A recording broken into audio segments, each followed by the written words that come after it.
this is Indigenous Patriot, and I thank you for joining me. We have a few things we're going to cover today.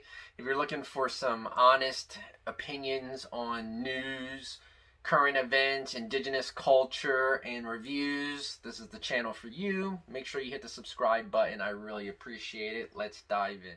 I came across an article that's very interesting that I wanted to discuss real quick, and it's a purported correlation between racial discrimination and life expectancy of Black Americans. I am going to go out on a limb and assume that it also pertains to other people of color, as long as they've dealt with the severe amount of racial discrimination.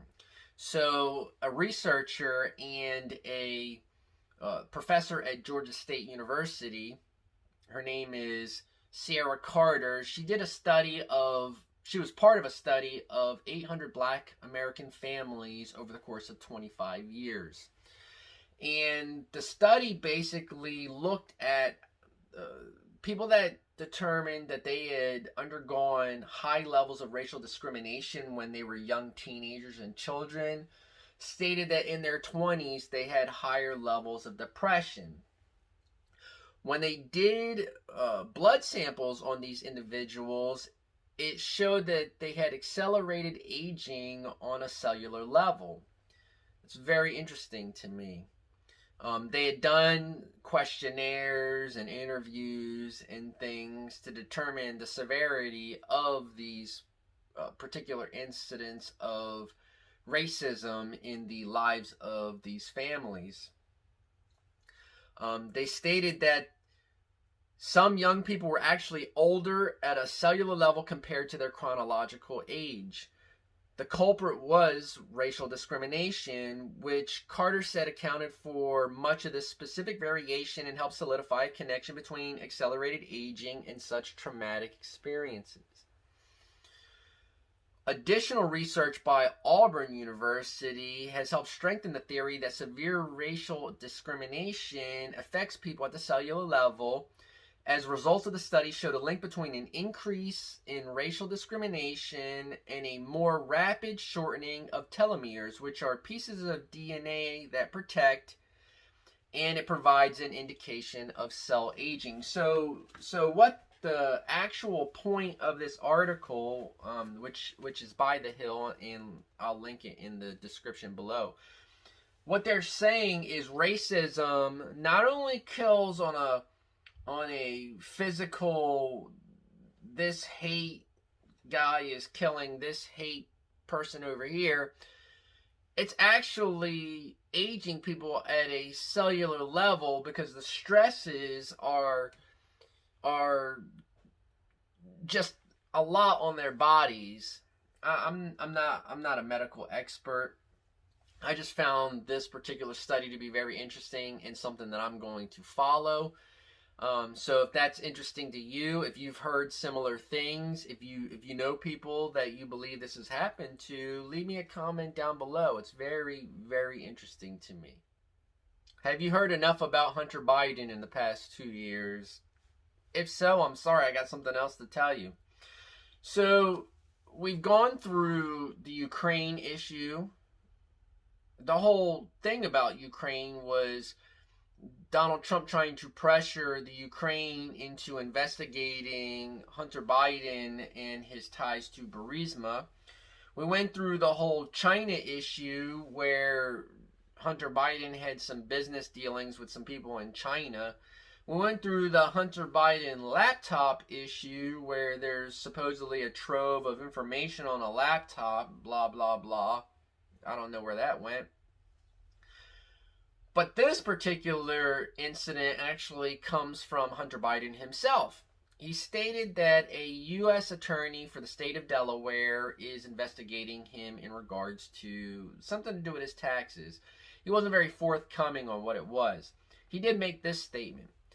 I take this matter very seriously, but I am confident that a professional and objective review of these matters will demonstrate that I handle my affairs legally and appropriately, including with the benefit of professional tax advisors. So I'm sure that the right is going to spin this in some manner. QAnon is going to talk about they're going to arrest him like Al Capone did or something. I'm not really sure where we're going to go with this one.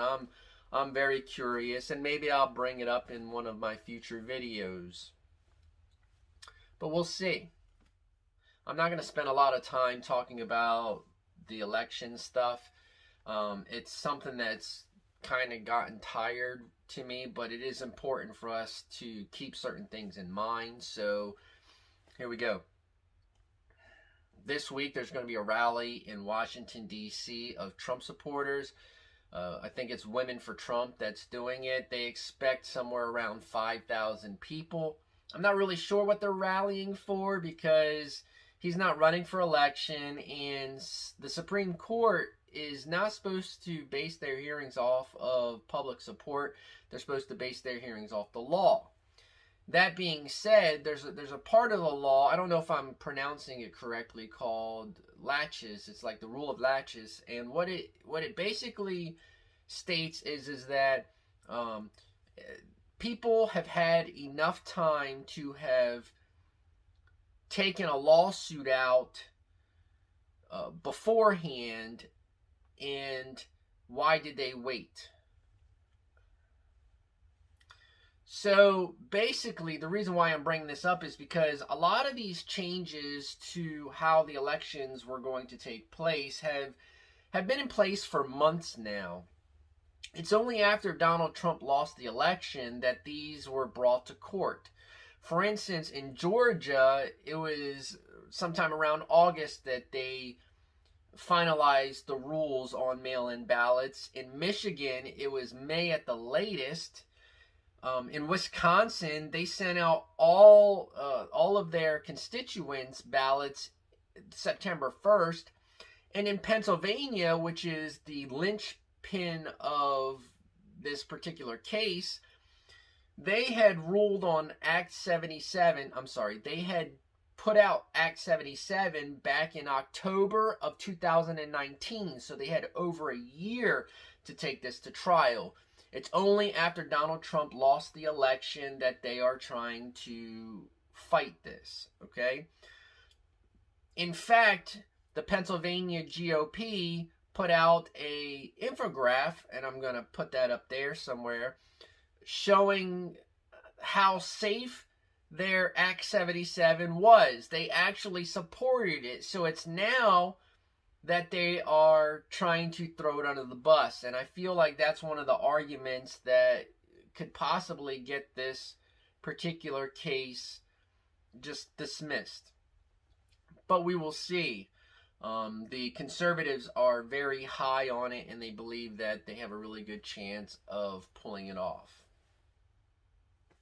Really appreciate the time you spent watching my video. It takes a lot of work to put them together, so each time I get a view, each time I get a thumbs up, shows me that it's worth it. Each time I get a subscribe, I cheer.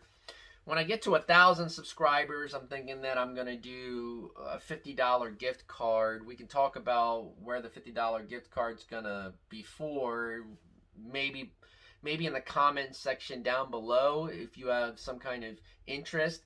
We'll also talk about the methods that we're going to use to choose the subscribers. So stay tuned for that. Share with your friends. I really appreciate it. Anyway, Lepichka Nawe. I will see you again.